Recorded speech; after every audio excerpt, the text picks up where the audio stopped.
ଚାଲାଣ ବେଲେ ଧରିନେଲେ ଗ୍ରାମବାସୀ। हाँ आज्ञा, एभଳି ଏକ ଦୁର୍ଭାଗ୍ୟଜନକ ଘଟଣା ଘଟିଛି ଯାହା ଆପଣ ନିଜ ଆଖିରେ ଦେଖିଲେ ଆଖିରୁ ଲୁହ ଆସିଯିବ।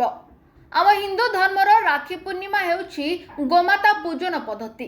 ଏହି ପର୍ବରେ ଆମେ ଗୋମାତା ବଳଦ ଗାଈଗୋରୁ ଆଦିଙ୍କୁ ପୂଜା କରିଥାଉ। ହିନ୍ଦୁ ଧର୍ମ ଅନୁସାରେ ବଳଭଦ୍ର ନାମରେ ଆମେ ଗୋ ପୂଜା କରିଥାଉ।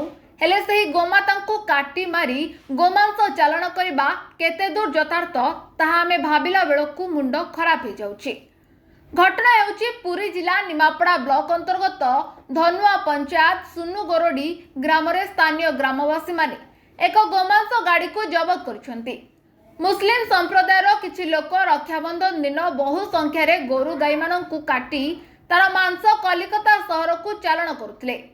ରାତି ପ୍ରାୟ 1:30 ସମୟରେ ସୁନୁଗୋରଡି ଗ୍ରାମ ବାଟ ଦେଇ ଏହି ଗୋରୁ ମାଂସ ଗାଡ଼ି ଯାହାର ନମ୍ବର ହେଲା WB25L8238 କଲିକତା ଯାଉଥିବାର କିଛି ସୁରାଗ ପାଇଥିବା ବେଳେ ଗ୍ରାମବାସୀର କିଛି ଲୋକ ଗାଡ଼ିକୁ ଅଟକାଇଥିଲେ।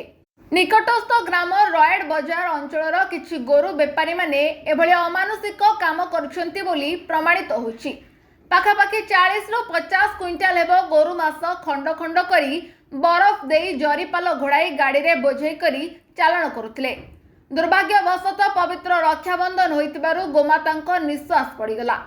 2 ଜଣ ବେପାରୀ ସହ ଗାଡ଼ି ଚାଳକ ମଧ୍ୟ ଧରା ପଡ଼ିଗଲେ।